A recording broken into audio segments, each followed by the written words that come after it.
na magkaroon po tayo ng relasyon sa Kanya. Sasabihin ko rin ng iba, may relasyon naman ako sa Kanya, Pastora, kasi nga, di ba, lahat naman ng tao naniniwala sa Diyos. Walang tao sa silong ng mundo na hindi po naniniwala sa Diyos.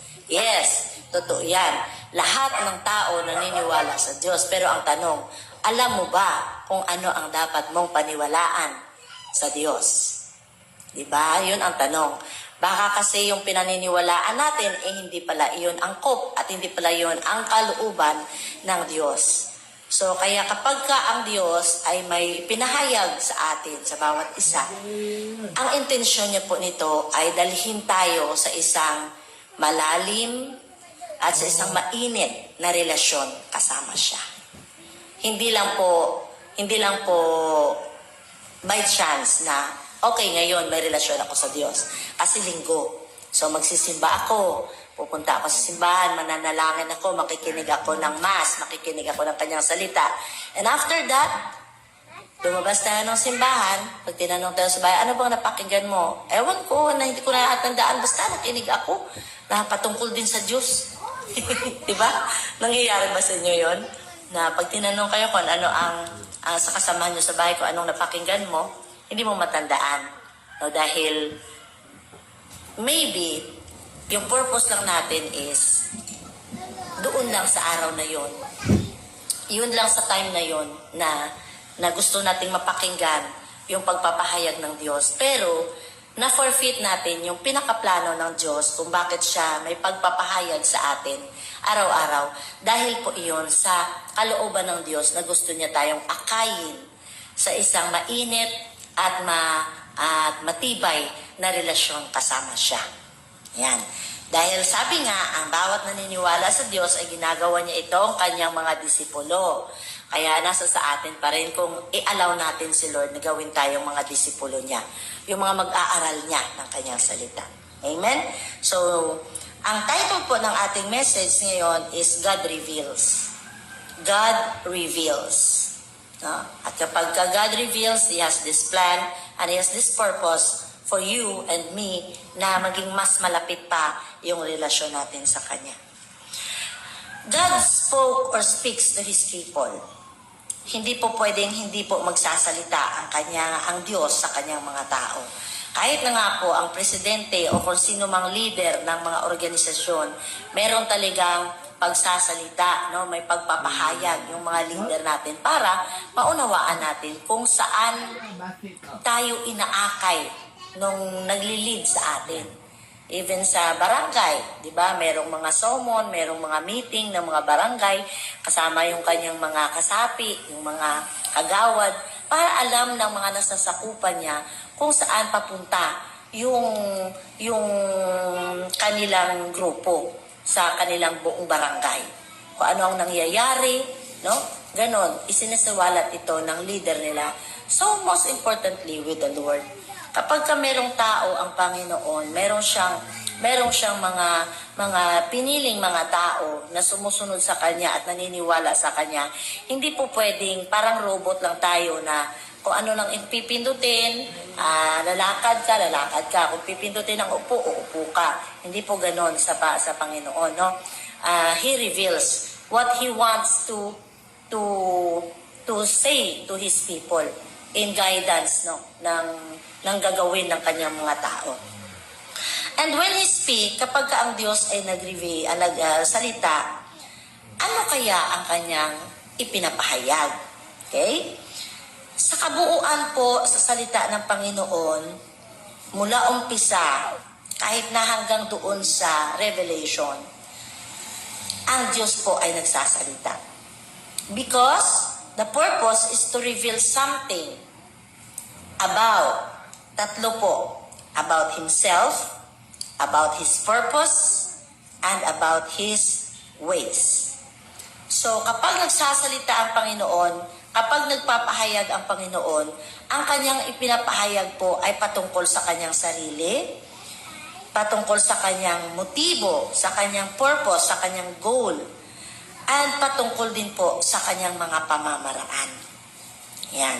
Kaya napaka-importante na makatanggap tayo ng pagpapahayag ng Diyos dahil ito ay isang guide, isang makukunan natin ng kaalaman kung paano tayo mamuhay bilang mga anak ng Diyos. Okay, may mga halimbawa po tayo dito na nakikita natin at makikita natin that God reveals Himself. He reveals Himself, kung sino siya. He reveals His name, kung ano yung pangalan niya. Kasi may nagtatanong, ano ba ang pangalan ng Diyos? Now, kung naririnig ninyo at nabasa niyo sa salita ng Diyos, din sinabi ng Panginoon, I am who I am. So, ibig sabihin, ang pangalan ng Diyos ay hindi lamang natapos sa isang pangalan, na kagaya ng pangalan natin. Na ako si Tony, ako si Sisi, ako si Kuya Benj, ako si Sis Corina, ako si Susan, yung parang ganun ba? Hindi natatapos sa isang pangalan ang Diyos. Nagpapakilala at nagre-reveal ang Panginoon sa kanyang pangalan ayon sa kanyang mga ginagawa. He also reveals hindi lamang sa kanyang ginagawa, kundi pati na rin sa kanyang nature. Okay? So, if God reveals Himself, this connects also to His nature and His character. Halimbawa po dito sa Genesis chapter 17, nung ang Diyos ay salita kay Abraham, ni-reveal po dito ng Diyos kung sino siya kay Abraham. Genesis 17 verse 1, when Abraham was 99 years old, isa na lang, no, para mag-100 na ang edad ni Abraham. The Lord appeared to him and said, I am God Almighty. So yun po ang pagpapakilala ng Diyos sa kay Abraham, that He is the God Almighty.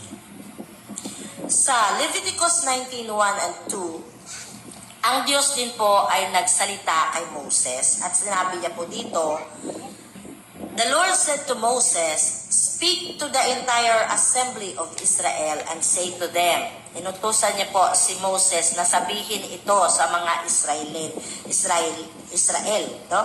Sabi ng Panginoon kay Moses, be holy because I, the Lord your God, am holy. So sinabi po yun, inutos po yun ng Diyos na sabihin ni Moses sa kanyang sa mga nasasakupang mga Israelites na napalabas doon sa Egypt. Noong mga time po na gumagawa sila ng hindi magagandang mga ginagawa, no? Ng mga unholy things. Ito yung sinabi ng Diyos kay Moses na sabihin sa kanila at ipakilala na ang Diyos na nagpalabas sa kanila sa Egypt ay isang banal na Diyos. Siya, I am holy. I, the Lord your God, is holy. No? Yun ang pagpapakilala ng Diyos sa kanyang sarili kay Moses. Dito naman po sa Malakay 3, verse 6 to 7, sabi ng Panginoon, I, the Lord, do not change. So, pinapakilala ng Diyos that He is an unchangeable God. No? Yung kanyang nature, yung kanyang character ay Diyos siya na hindi nagbabago. Ever since the time of your forefathers, you have turned away from my decrees, and have not kept them. Return to me, and I will return to you, says the Lord Almighty. So kahit pa nakikita na ng Diyos na yung mga taong pinili niya at nakasama nila ang Panginoon, pero patuloy pa rin silang gumagawa ng hindi maganda sa harapan ng Diyos. Nagsalita pa rin sa kanila na ako pa rin ang Diyos na hindi nagbabago. No? Nire-remind niya na sinasabihan niya na bumalik kayo sa akin para bumalik din ako sa inyo, says the Lord God Almighty. So nagpapakilala dito ang Panginoon na siya ay hindi nagbabago sa kanyang salita, sa kanyang promesa, sa kanyang nabitawang kasunduan, no, sa kanyang mga tao, kahit na po sa atin ngayon. Kung ikaw po dati ay born again Christians at napawalay ka at nag-backslide ka, hindi po nagbabago ang pagmamahal ng Diyos sa iyo. Ang hinihintay lang po ng Diyos sa iyo, kapatid, ay lumapit ka at bumalik ka sa Kanya at magpakumbaba ka at sabihin mo, Lord, patawarin mo ko at ako'y nagkasala. Pinili kong mabuhay ng hindi mabuti, pero ito ka, minamahal mo pa rin ako at ibig mo pa rin akong tanggapin sa iyong kaharian. Yun po, Panginoon. Yun lang po ang hinihintay ng Panginoon sa atin, ang pagpapakumbaba. Sapagkat pinapahayag ng Panginoon sa bawat isa sa atin na siya ay Diyos na hindi nagbabago. Kung ano yung napromesa niya sa iyo, hindi niya po binabawi. At kung ano po ang naging ang covenant niya sa iyo, ay hindi niya po binabago. Yun at yun pa rin po ang ating Panginoong Jesus. Ang sabi din niya sa John chapter 6 verse 21, Jesus said to the Jews, I am the living bread that came down from heaven. If anyone eats of this bread, he will live forever. Ngayon. So nagpapakilala dito ang Panginoon na siya po ang source ng buhay natin. Na kapag ang salita ng Panginoon ang ating kakainin sa ating spiritual life, ay hindi po tayo magugutom at tayo po'y mamumuhay hanggang sa walang hanggan. Amen? So God revealed Himself to Abraham by His name. He is God Almighty. To Moses, He revealed His holy nature. Ito yung pinaka-nature ng Diyos. He revealed Himself, He is Almighty, and He revealed His nature, that He is holy, and He also speak to Malachi, to Israel, and revealed that He is unchanging and forgiving. No? Character yun ng Panginoon. He is so unchanging God, and He is so forgiving God. No, so Jesus also revealed Himself as living bread and the source of eternal life. Baka sabihin natin, puro naman yun. Sa Old Testament lang naman siguro yun ang iyari. Pero sa New Testament po, nag-reveal din ang Panginoon. Yun po sa John chapter 6 verse 51, that He is the bread of life. That in Him, there is eternal life. Na kung ito po ay sabi dito, that when you eat of this, you will have the source of eternal life. Jesus Christ is the source of our eternal life. Amen? So God Himself reveals Himself for what? Of course, para po i-increase yung faith natin. Hindi po nagsasabi at nagre-reveal ang Panginoon ng Kanyang sarili just for the sake na magpapakilala lang po siya. Ang motibo po ng pagpapakilala ng Diyos sa iyo at sa akin ay para po ma-increase yung ating pananampalataya sa Kanya. Kasi kung ang atin lamang titingnan na rason ay para ipakilala niya, halimbawa ako, magpapakilala lang ako sa iyo bilang ako si Tony. So what then? Ano ngayon kung kilala ko lang pangalan mo? Ano ngayon? Diba? Pero ang Diyos, nagpapakilala siya, hindi lamang para malaman natin ang Kanyang pangalan, kung sino siya, kung ano siya, no? Dahil sa wala lang. But God speak His name, reveals His name, His nature, and His character. First and foremost reason ng Panginoon para po ma-increase yung ating pananampalataya sa Kanya. Bakit? Kasi mga kapatid, araw-araw sa buhay natin, meron tayong pagsubok na dinadaanan. At bakit pa ba tayo nabubuhay dito sa mundo? Diba? It is out of faith that God is living in us, no? Na sa araw-araw, malalampasan natin ang araw-araw na pamumuhay. That is about your faith. Sa pag-alis mo sa iyong bahay, you have this faith na makakarating ka sa iyong paruroonan.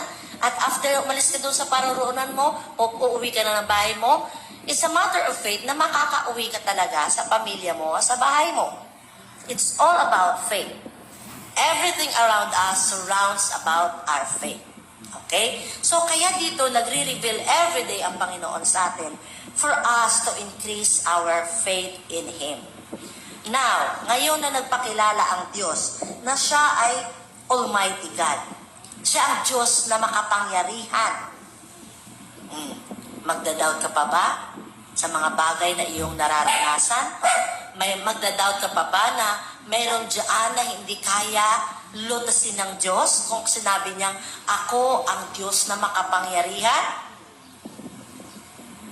Diba? Upon knowing and upon receiving the truth that God is Almighty, na-increase yung faith natin. Yes, Lord, dapat sapagkat ikaw ang makapangyarihang Diyos, ilalaga ko sa iyong paanan itong lahat ng mga na-experience ko, itong lahat ng mga gulo sa buhay ko, itong lahat ng mga unos sa buhay ko. Ikaw lang, Panginoon, ang may kakayanan na mag-solve nito. Hindi ko to kaya. Samahan mo ako, Lord. So it increases your faith. Amen, mga kapatid.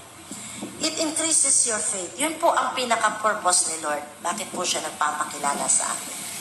God speaks when He wants to involve a person in His work. Ito yun. Alright? So, to Moses, revealed, gano'n na, nasabi ko na yung kanina. And, kapag nagpapakilala po ang Panginoon sa atin, ibig sabihin, ibig po niya na tayo ay ma-involve sa kanyang gagawin. Hindi po pwede na sasabihin na natin sa Lord, Lord, ito po, Panginoon, may pinagdadaanan ako, bahala ka na po dito. Lord, naniniwala ako sa iyo na may gagawin ka. But, if you will not engage yourself or involve yourself na sabihin ng Panginoon sa iyo, sige, iwanan mo yan. Hindi yan makakabuti sa iyo. Umalis ka dyan. Iwanan mo ang practices na yan. Huwag ka nang uminom. Huwag ka nang manigarilyo. Kumbaga, ang Diyos ay hindi po Diyos na nagbabawal sa atin. Kung nakikita po ng Diyos na hindi po yun nakakabuti sa iyo, bakit po niya sasabihin sa iyo na ipagpatuloy mo yun? Diba? Yung isang halimbawa, kung nakikita ng Diyos na ikakapahamak mo yung pagsamba sa Diyos-Diyosan, bakit ka pa mananatili sa pagsasamba ng Diyos-Diyosan? Kung sinasabihin ka ng Diyos na umalis ka dyan, humiwalay ka sa pagsamba ng Diyos-Diyosan dahil hindi yan nakakapunta dito sa akin. Hindi ko yan kalooban. Kinakahiya ko yan. Napakaruming bagay yan. Hindi ko tanggap yan.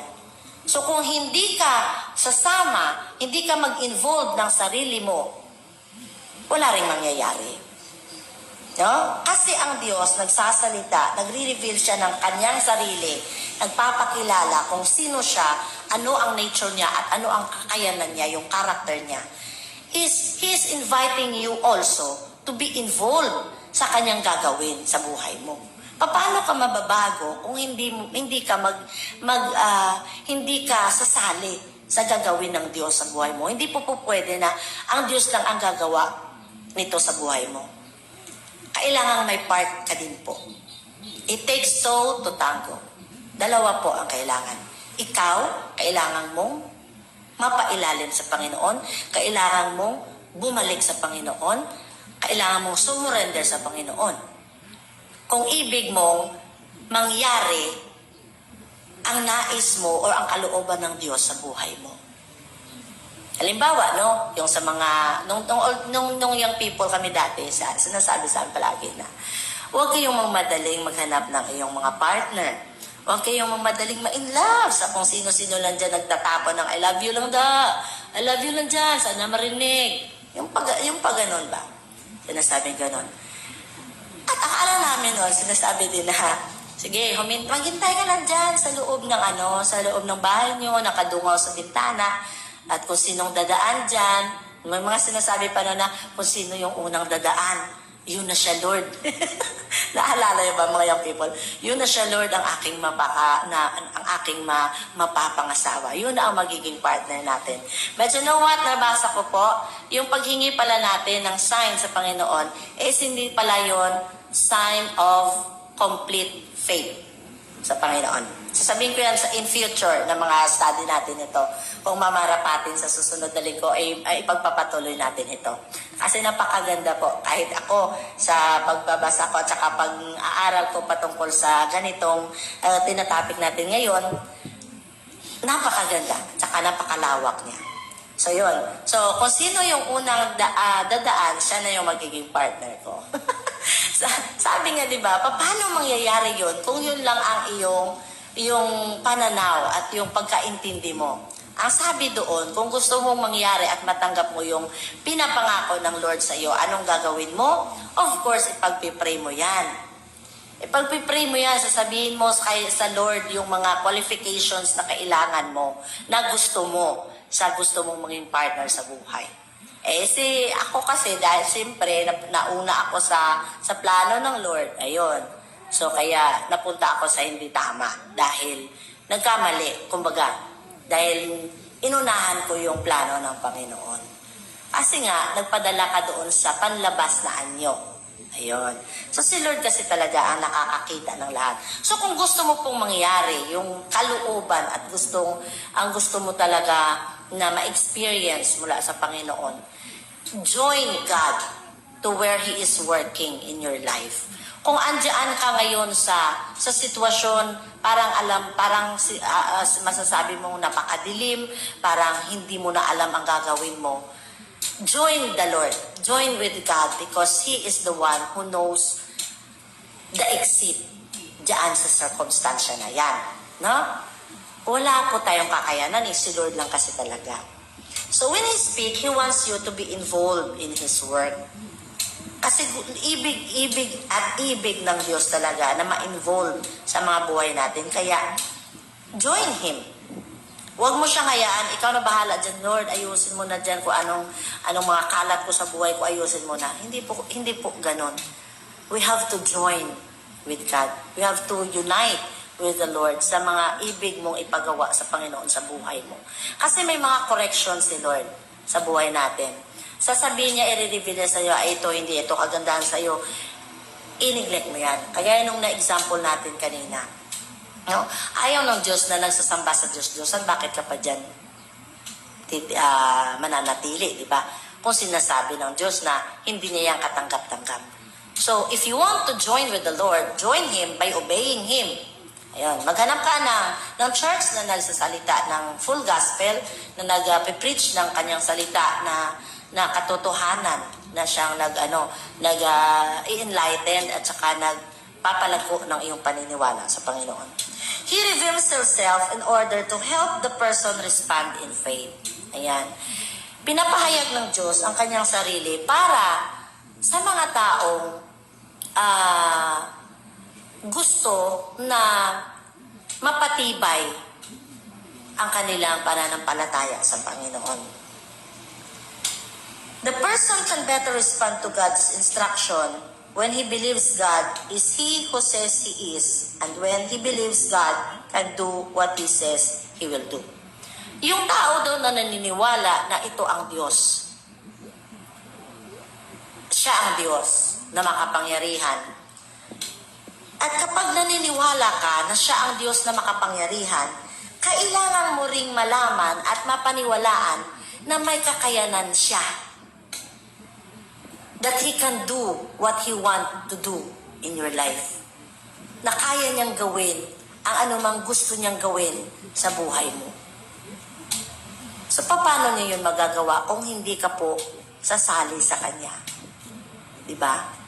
Paano niya yun magagawa kung hindi ka sasali sa Kanya? Join with Him where He is working. Samahan mo siya kung saan siya gumagawa sa buhay mo. Hindi po pwedeng si Lord lang. Kasi dual ito. Kailangan natin ng pagsama at pagsali sa Panginoon in order for us to exercise na nakikita talaga natin na lumago yung faith ko. Amen ba? Nakukuha nyo ba? Nauunawaan nyo bang sinasabi ang pinag-aralan natin? So, kumbaga, we have to believe na kapag may ginagawa ang Diyos at may kapag may ipinapahayag ang Diyos, ibig sabihin, may gusto siyang gawin sa buhay mo. May gusto siyang baguhin sa buhay mo at may gusto siyang ibigay sa buhay mo. Ayan. Hindi natin matatanggap ang mga panibagong gawa ng Panginoon kapag merong pang luma sa loob ng paglalagyan ng Diyos. Kaya kinakailangan muna kunin yung luma para mapalitan ng bago. Amen? Kaya kagaya kapag gusto nating uminom ng fresh na water, kapag yung tubig natin, na pinabaunan na tubig, may laman pa na tubig, dinadagdagan ba natin ito ng panibagong tubig? Di ba yung ginagawa natin, itinatapon or inilalagay na natin sa tanim yung tubig na nandoon sa balagayan natin ng tubig bago natin salinan ng bagong tubig. Di ba? Yun, kapatid, kung gusto mong makatanggap ng panibagong revelasyon ng Panginoon sa buhay mo, kunin mo muna yung luma para matanggap mo yung panibago, yung kumbaga yung fresh, yan, yung fresh revelation ng Panginoon sa iyo. And once na natanggap mo na ito, involved with God. Makisali ka sa Diyos kung ano ang ibig niyang gawin sa buhay mo patungkol doon sa natanggap ng mong pagpapahayag. Halimbawa, kahit naman nasa pakikinig natin sa salita ng Panginoon, if this is a new way of revealing God's message to you, at may kinokorek ang Panginoon sa iyo, at may na-rebuke ka out of the message na napakinggan mo, so anong gagawin natin? Kasi kung hindi natin ito iisipin at hindi natin i-allow yung salita na mag-sink in sa atin at magiging passive lang tayo, andyan na naman, yung ganon-ganon, rebuke, ganon. Kung ganon lang din ang ano natin, yung kaisipan, hindi po natin matatanggap ng buo yung purpose ng revelation ni Lord sa atin. Hindi po mag-i-increase yung faith natin sa Kanya. That He is a God Almighty. That He is a holy God. No? And that is, ang yung character niya is unchanging and forgiving. Hindi po natin ito mag-grasp. Hindi po natin ito ma-experience sa mga buhay natin. At hindi lalago yung faith natin. If we don't want to join with the Lord sa Kanyang gagawin. Amen, mga kapatid. So, doon sa mga na-example natin sa kay Abraham, sa kay Moses, at saka kay Malakay, no? Saan po ba doon ang parang masasabi mong kagaya ng na-experience mo? Nasabihan ka na ba ng Panginoon, be holy for I am holy? O sinabihan ka na ba nga ng Panginoon na bumalik ka sa akin? Maraming beses mo na ako na-experience. Maraming beses na kitang nakita rin na ganyan, na nalulugmok sa kayong kahirapan, pero hindi kita iniwan. Bumalik ka sa akin. Tatanggapin pa rin kita. Or katulad ni Abraham na sinabihan ka, na sinasabi, ilang taon na kami, Lord, wala pa rin kaming anak. Pero ni-reveal sa'yo ng Panginoon na ganito, pagdating ng ganito, magkakaanak ka.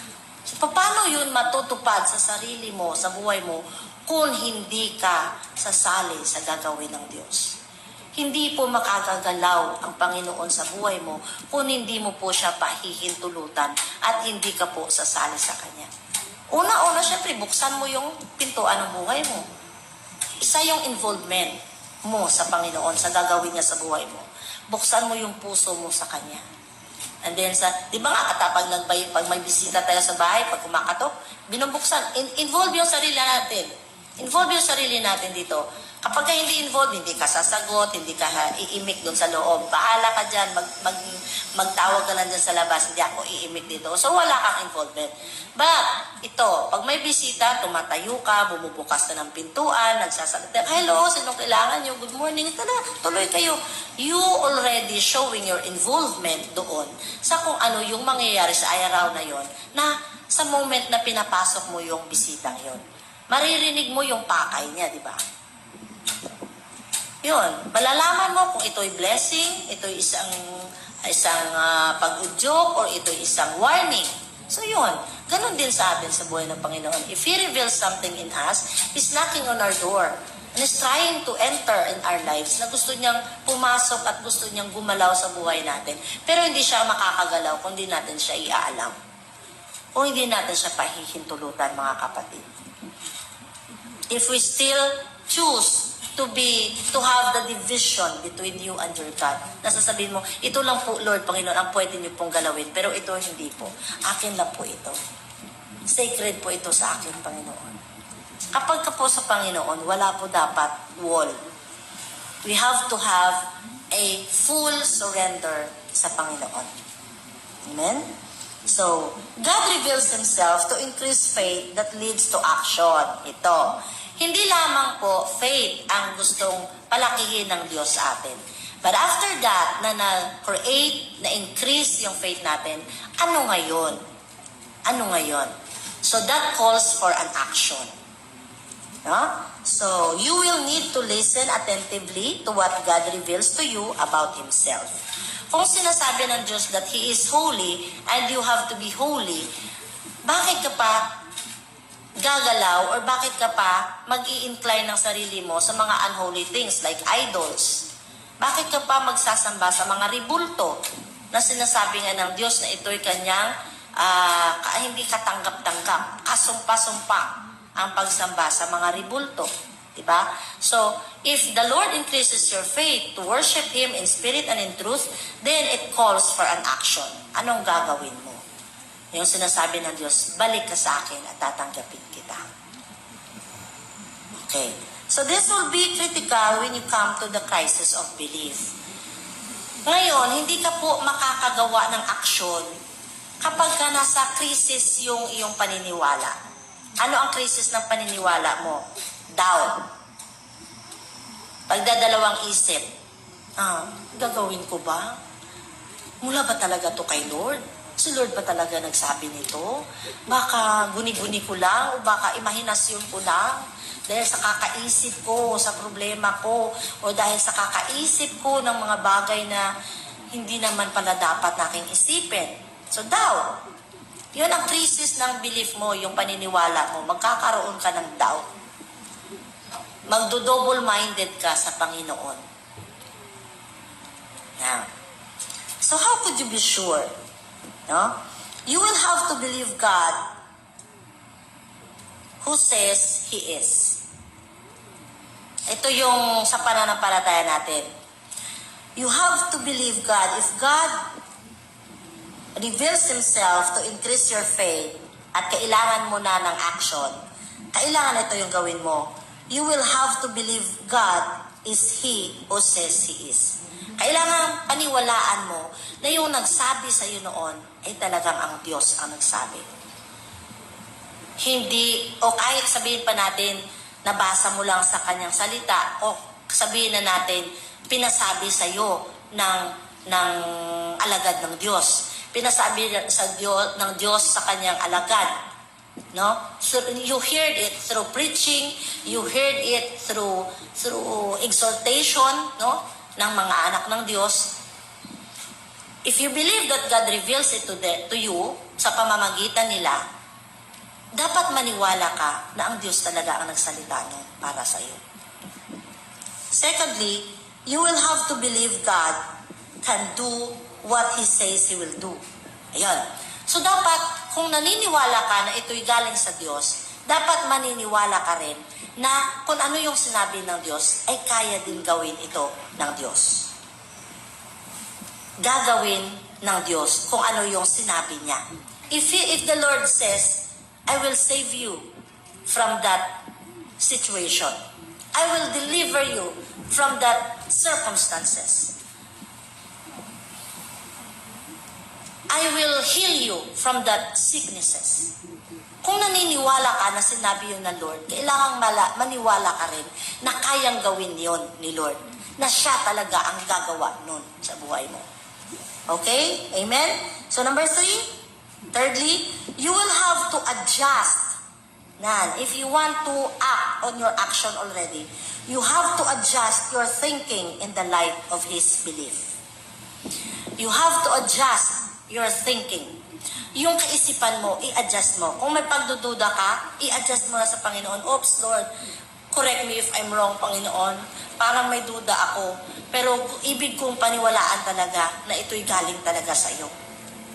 You have to adjust your thinking. Your way of thought. Sabi nga sa salita ng Panginoon, His thoughts are higher than our thoughts.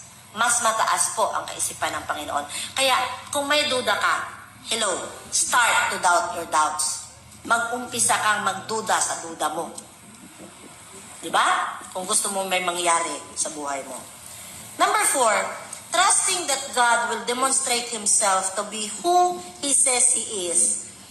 Kung sa paniniwala mo, no, na ang Diyos ang gagawa sa pamamagitan ng kanyang sarili na ayon sa sinabi niya, you then kailangan mong sundin.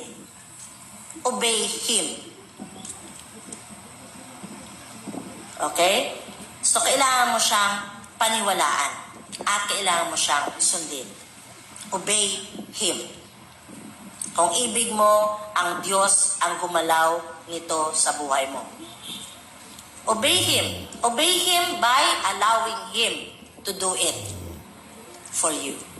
To do it with you. And to do it na kasama ka. By allowing Him and by obeying with Him, no? That is your first action of involvement sa Kanyang gagawin sa buhay mo. 5. When you obey, sa pagtalima mo sa Panginoon, God does His work through you and demonstrate that He is who He says He is. Sa pag-obey mo sa Panginoon, of course, ang Panginoon ang gagawa at ipapakita niya talaga sa iyo kung sino siya ayon sa Kanyang sinabi sa iyo, ayon sa Kanyang pagpapakilala sa iyo. If the Lord reveals to you, I am your healing God, I am your healer, God will demonstrate that truth in your life if you obey, if you allow, no, if you join with Him to allow Him to heal you. And then God will demonstrate His power and He will really say that He is your healer.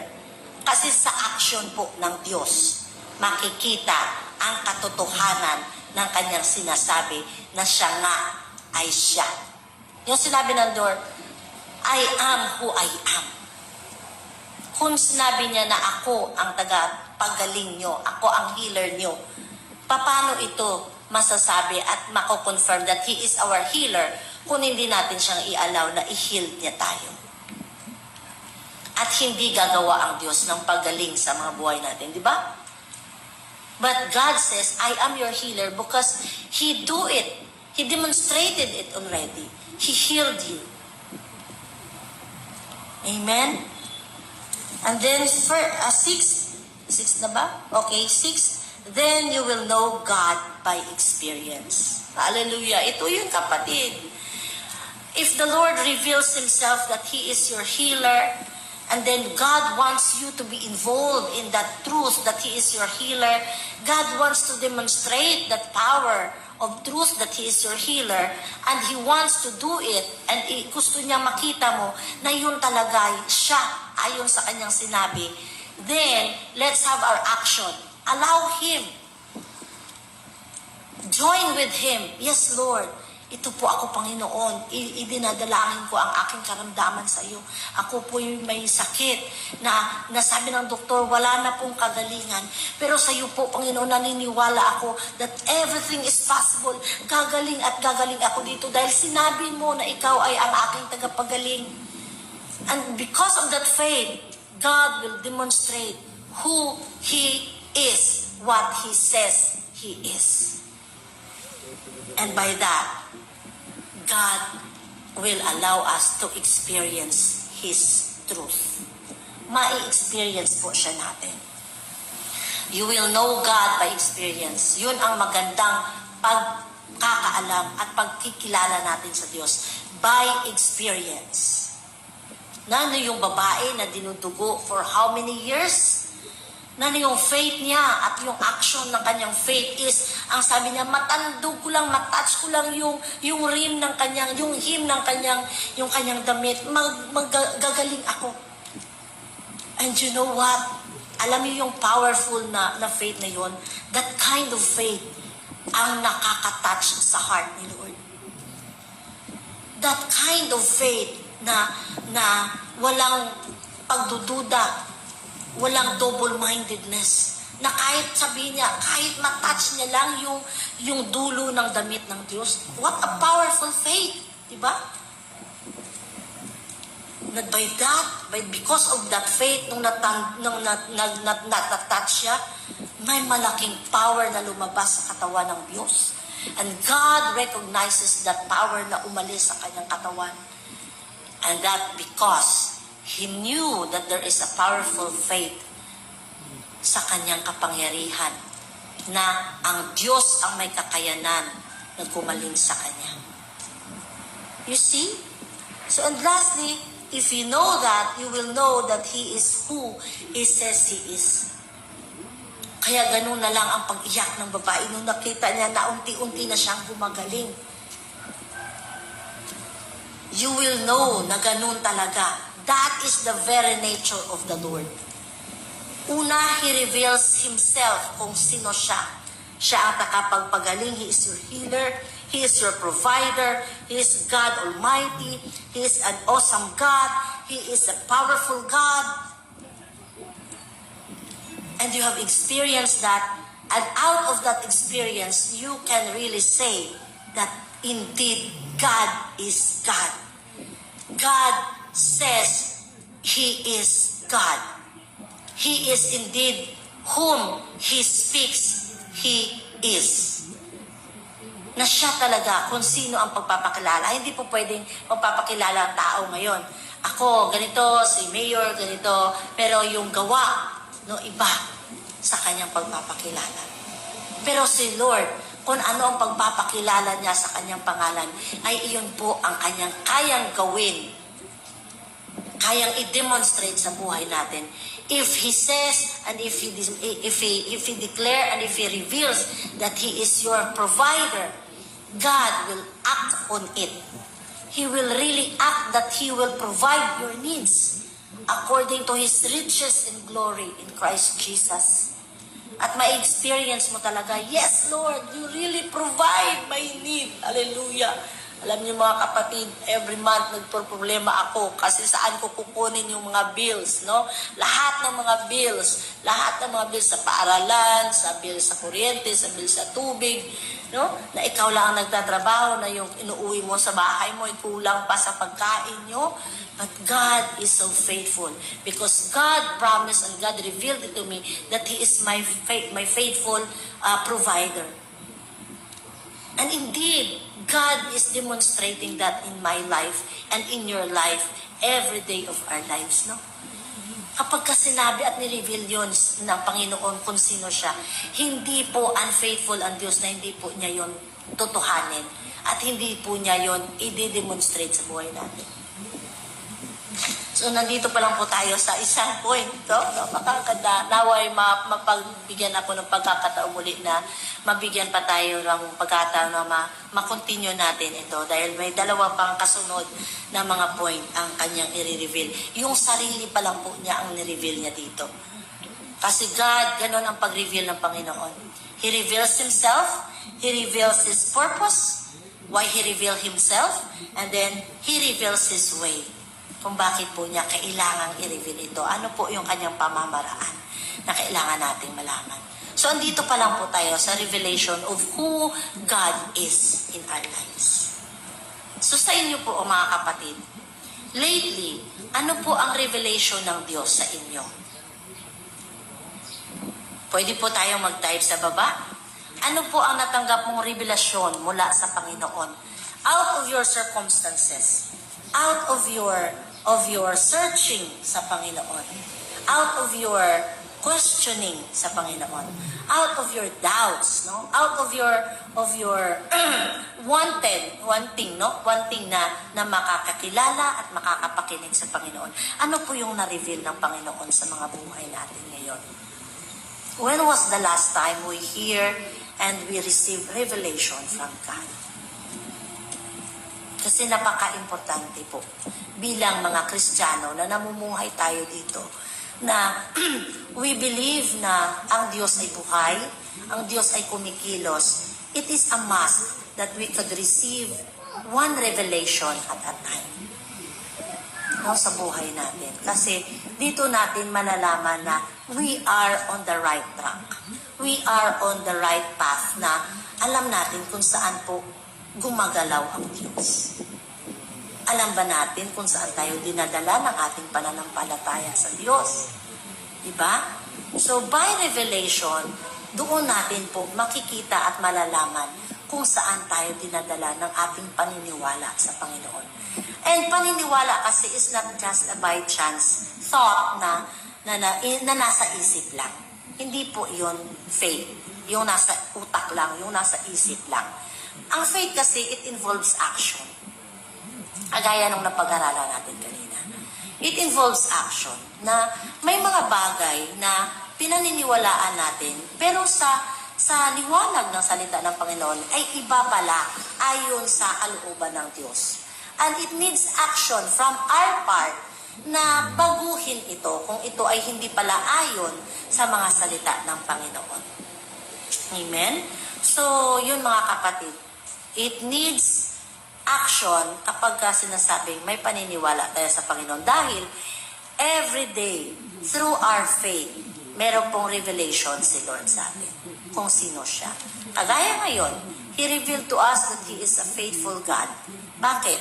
Faithful dahil, again, naranasan nating mamulat ang mga mata natin at masubaybayan muli at mamangha muli sa panibagong magandang Sunday na araw na ito, na ang iba mayroong pag-ano ng ulan, pagbabadya ng ulan, and that is a blessing. Dahil ilang buwan din ang mga tanim ay hikaho sa ulan, no? Na nangangailangan ng ulan. And it's a revelation that God is so faithful and gracious to us na inalaw niya tayong magising at maka-experience muli ng panibagong lakas sa ating mga buhay. What else? Later on, God will reveal Himself that He is a God who provides. Ipoprovide niya na naman yung kakainin natin sa tanghali at sa gabi. And also God is revealing Himself that He is our protector.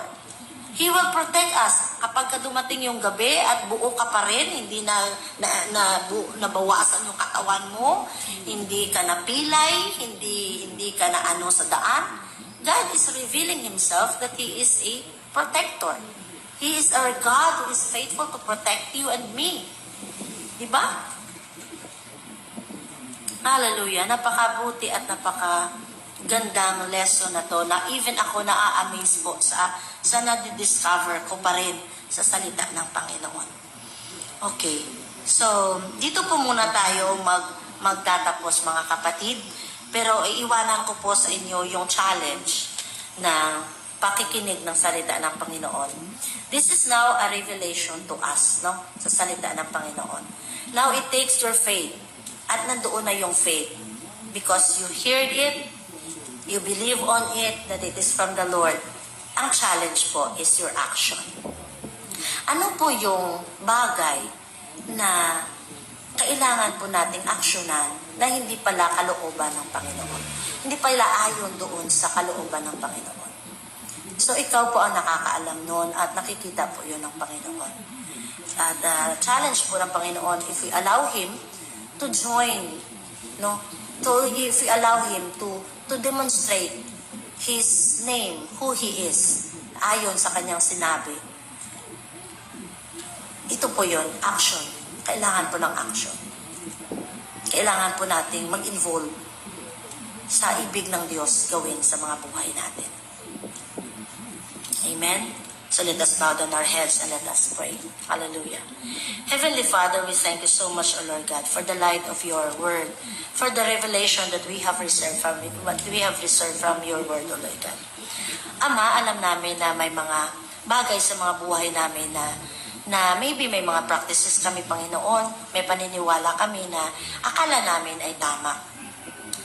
Ngunit ito pala isa lamang akala dahil sapagkat kapag ilalagay po namin ang paniniwalang ito sa liwanag ng iyong mga salita, marami po pala kaming makikitang kamalian. And it requires our action, Lord God. Right now, Lord, we are humbling ourselves, Lord God. And we acknowledge and we receive who you are, what you says you are in our lives, Lord. And you are hungry and thirst, oh God, to be involved, to get involved, Lord God, in our lives because your revelation of your truth sa amin ngayong umaga is simply inviting us, Lord God, to join you sa gagawin mo po sa aming mga buhay. Dahil alam namin na ikaw lamang po ang nakakapagpaganda ng bawat buhay namin. Kung titingnan namin, babalik ko, kung we will look back our old life before, who we are, no, na gagawan mo talaga ng pansin ang mga buhay namin. na kumbaga patapon ang mga buhay namin, pero pinili mo pa rin na ma-involve sa aming buhay at gawing itong napakaganda, gawing itong beautiful life, Lord God. Allow us, Lord, na makapture namin yung purpose mo, kung bakit ka po nagre-reveal ng iyong sarili sa amin. Dahil una, ini-invite mo kami, Panginoon, to be involved on what you are doing in our lives. At ito nga po, Panginoon, gusto namin magpakumbaba sa sarili namin. Kung meron po kaming pagmamataas, patawarin mo kami. Alam namin na kung magmamataas lang kami, wala kaming patutunguhan at hindi po gaganda ang buhay namin, Panginoon. Kaya, we pray, Lord, na bigyan mo kami ng teachable heart, a servant heart, who is willing to be involved, Lord, with you sa paggawa mo po ng kagandahan sa aming mga buhay. Alam namin na piniprepare mo po ang buhay namin sa iyong pagbabalik. Kaya, pinahintulutan ka po namin, Panginoon. We invite you, Lord, in our lives to be involved and give us wisdom, Lord God, how to be involved with your workings in our lives. Maraming salamat, Panginoon, dahil hindi ka po tumitigil, hindi mo po kami binibitawan. Hallelujah. You always desire for what is good in us. Pero salamat din dahil kahit sa desire na to na ibig mo mapaganda ang buhay namin, hindi ka po natatakot. Hallelujah. Hindi ka po nagdadalawang isip na iwasto kami. Salamat sa mga review, Lord. Salamat sa mga correction. Dahil tanda po ito na talagang mahal mo kami at ayaw mo lang talaga na mawala kami dahil our life is so precious in you. Maraming salamat sa pagbili po ng aming mga kaligtasan, Panginoon, sa pagbayad nito ng iyong buong buhay. At naway yung aming simple act of action, Lord, na allowing you na siya pong gumalaw sa mga buhay namin. E naway hindi po namin ito ipagkait sa iyo. Dahil ikaw nga po, hindi mo pinagkait ang kabuuan mong buhay sa amin para matanggap namin at ma-experience namin itong pagpapaganda mo ng mga buhay namin, Panginoon. Naway, continue ka namin na ma-experience, Lord God. Hallelujah. Salamat, Lord. Itanim mo po ang mga salitang ito, ang katotohanan ito sa tablets ng aming mga puso at silihan mo po ng iyong banal na dugo. At magkaroon po ito ng rema sa bawat buhay namin, sa bawat espiritu namin. In the name of Jesus. Panghawakan mo po ang mga salitang ito sa mga kapatid namin, mga bisita namin na nakapakinig for the first time.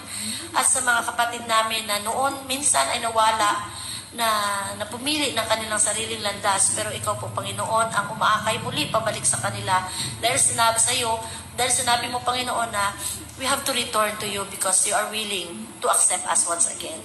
Lord God, bigyan mo kami ng kababaang loob na i-accept kung ano yung mga kamalian namin at i-accept, Panginoon, hallelujah, na may pagpaniniwala na ikaw po ang tama at may tamang landas para sa aming buhay. I entrust to you, my brothers and sisters, Panginoon, na sa amin pong paglabas at pagpasok ngayong umaga sa aming mga tahanan, naway patuloy ang iyong pag-iingat, ang iyong pag-guide, pag-lead sa buhay namin, makikasama pa rin namin, Panginoon. Sa iyo namin ibinibigay ang lahat ng papuri at pagpapasalamat, kahit pa po sa pag-iingat mo sa aming senior pastor, kay Pastor Jonathan at kay Nanay Pastora, at kalakip po doon ang mga ministry na gagampanin pa rin nila sa kanilang mga buhay. Continue to sustain them, O Lord God, with your most precious guidance, O Lord God. Your staff, Lord God, will continuously be their guide, O Lord. Hallelujah, na siya pong patuloy na magbibigay sa kanila ng kakayanan na mag-go on, even in the midst of trials, even in the midst of hardships, oh God, you are still there. You're holding them, oh Lord God, on your righteous right hand. Hindi mo po sila binibitawan. At salamat po sa joy of your salvation that's continue, Lord, na nangingibabaw pa rin sa kanilang buhay. Continue to supply, God, and alam namin na ikaw pong mayaman na Diyos na namin na nagpo-provide po ng bawat pangangailangan namin. At ikaw din po, Panginoon, ang magbigay ng kalakasan sa kanilang mga very bodies, oh God, yung mga pagod na katawan. Renew the strength, oh God, that comes from your word, oh God, the joy of your salvation, Lord, sa kanilang mga buhay. Pag-ingatan mo po ang buhay ng aming pastor, ng aking mga kapatid na nandito at ang aming mga bisita. Naway hindi po ito yung first and last na pag-attend nila, nakasama namin, naway ito po'y maging simula ng pagbabago at pagpapaganda ng kanilang buhay kasama ka sa kanila. Salamat Panginoon, sa iyo ang kapurihan, sa iyo ang kadakilaan. Lahat ng mga hindi namin na-mention na mga prayer requests sa aming mga buhay ay initataas po namin sa iyo. At may you seal it, this prayer, with your most precious blood, O Lord God. Thank you so much, Lord. In Jesus' name we all pray. Amen and amen. God bless sa ating mga kapatid. Happy Sunday! Glorious Sunday sa ating lahat. Speak well and